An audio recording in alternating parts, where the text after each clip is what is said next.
Hi everyone, in this video I want to show you a game between Vassily Ivanchuk and Bogdan Deac, youngest grandmaster from Romania. The game was played in round 3 of Rapid Kings Tournament 11th edition held in Medias, Romania in 26 November 2017. Let's see the game. White started with d4, occupies the center and controls c5 and e5 squares. This move allows the dark-squared bishop and the queen to develop. Knight to f6 controls e4 and d5 squares. c4, white puts another pawn in the center and controls b5 and d5 squares. e6, this is a valid pawn move and prepares the development of the dark square bishop to b4. Knight to f3, this is a developing move and white is avoiding knight to c3 due to bishop to b4, pinning the knight and entering the Nimzo Indian defense.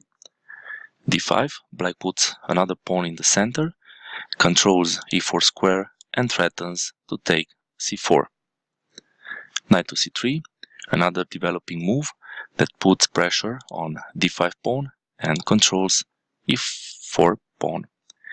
In an opening, it's better to develop our knights before the bishops.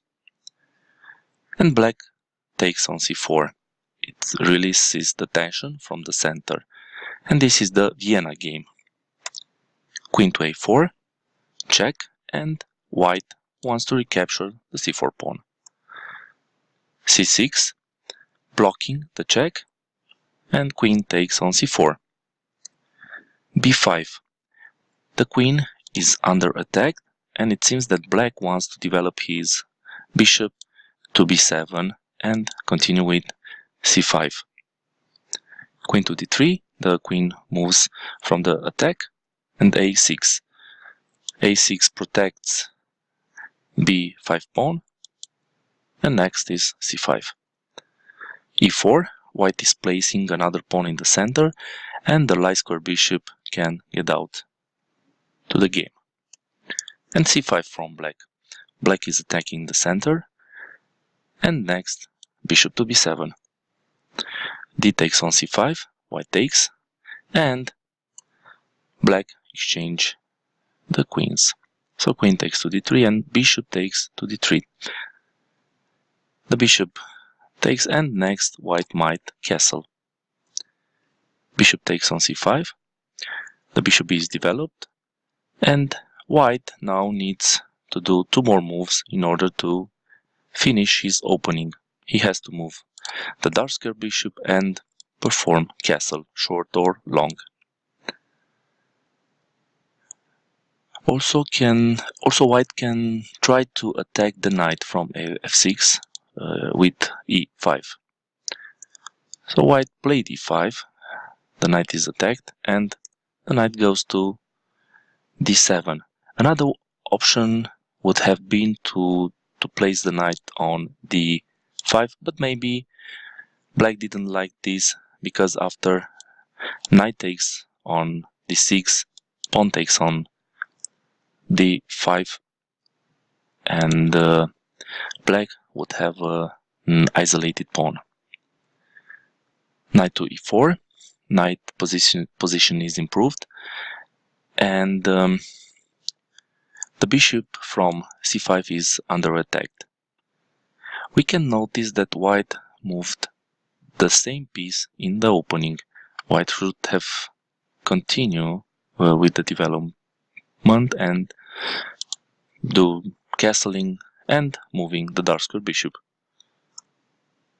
Bishop to b7, black continues the development, and maybe next he will castle.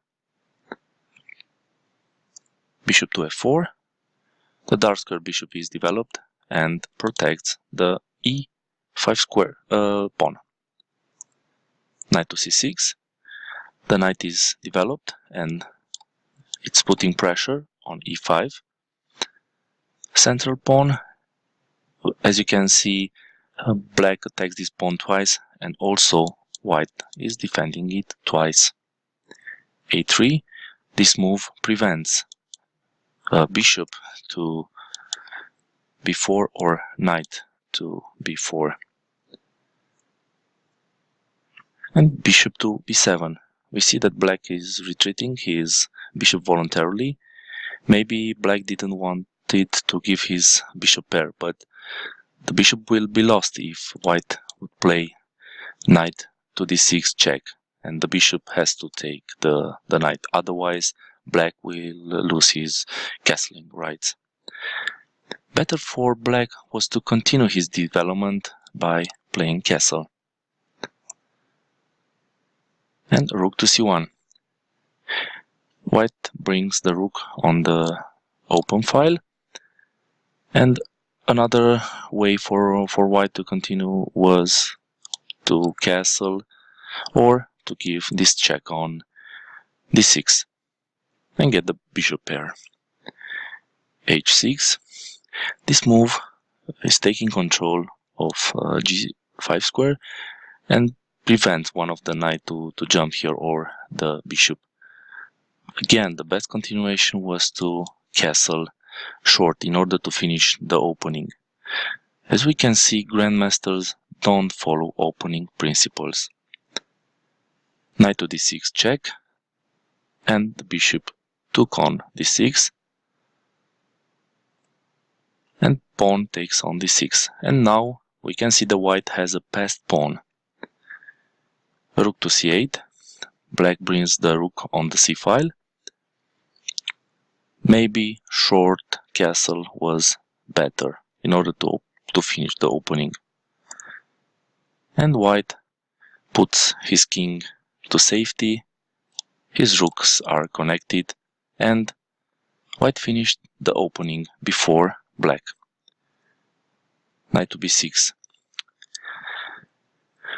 Maybe black wants to go with his knight to c4, attacking the d6 pawn. Better was castling for black, and also the knight from d7 was very good on this position, because there is a rule in chess saying that knights are the best blockaders of passed pawns. Bishop to e4. With this move, white attacks the knight from c6,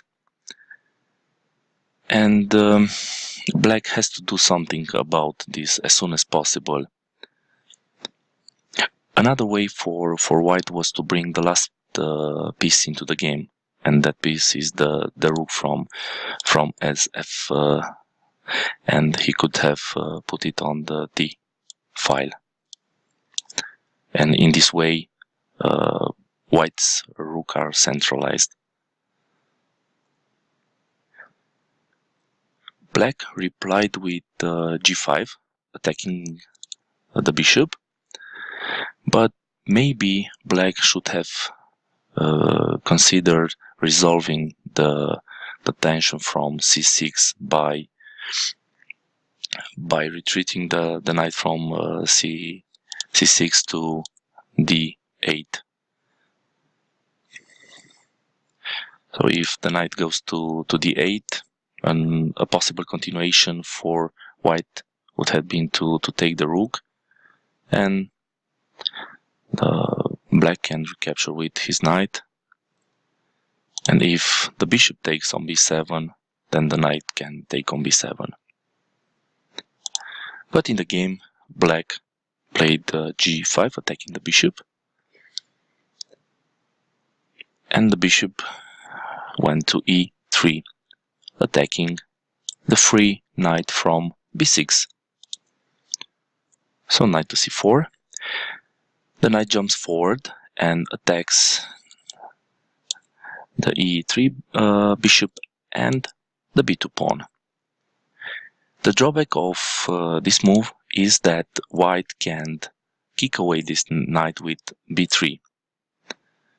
Maybe it was better to place the knight on d5.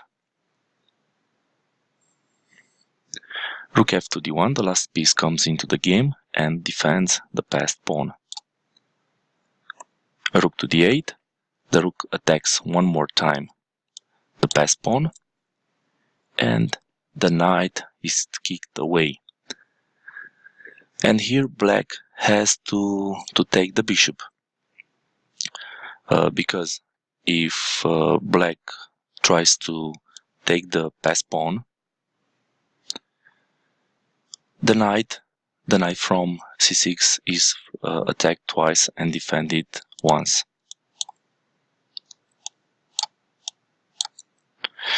So white would take this knight with check, and he will be a piece up. So in the game, black took the bishop and white recaptured. Black continued with knight to a5. We have a discovered attack on the bishop from e4, and white captured this bishop, and black recaptured back.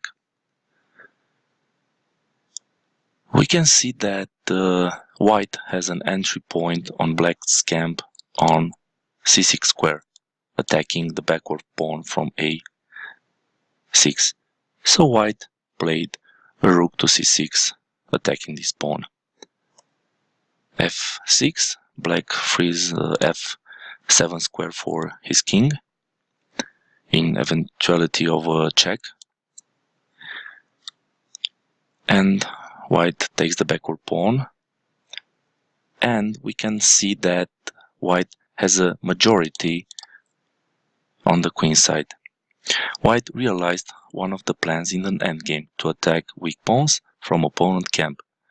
Now he can start to realize his second plan in an endgame, the one of creating a pass pawn, and that can be accomplished by pushing a4. Knight to c5, the knight attacks the rook and also the pawn from b3, and the rook to b6. The rook attacks the b5 pawn, and white played knight to e4 in the game. And with this move, black is defending the b5 pawn, because if white would take here, black would perform a fork on both rooks. Sorry.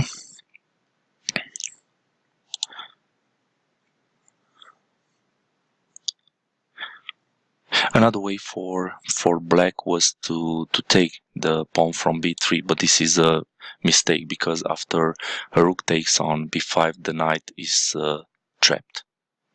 Doesn't have any good square to move.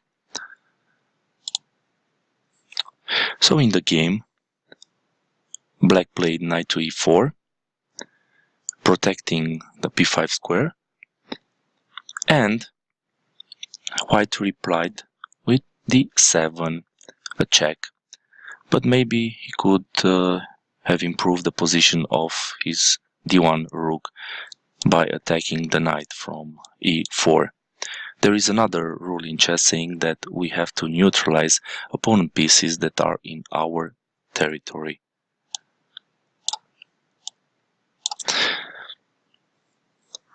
So the king went to f7 and rook to f1.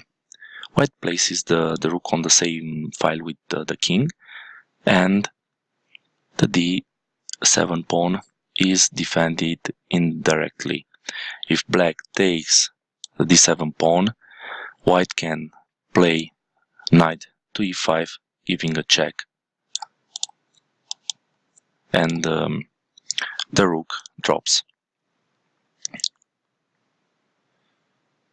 So after rook to f1, black replied king to e7, attacking the pawn, and white played knight to d4. He gives up the pass pawn and he's centralizing his knight, and the knight is looking at e6 and b5 pawns. King takes on d7 and rook to d1. The rook is placed on the same file with the king. King to c7, the rook is under attack, and rook takes on e6. The rook takes here and it's attacking the knight from e4. And here black moved his knight to d6. And the drawback of this move is that the knight is no longer defending the pawn from f6. Maybe it was better to bring the rook from h8 to e8, defending this knight. But in the game, black retreated his knight, and after rook takes on f6, black resigned. In this position, we can see that white is 2 pawns up. He has a pawn majority on the queen side, so this is easily winning for white. I hope that you learned something from this game. Please watch other games from my channel and don't forget to subscribe. See you soon. Bye.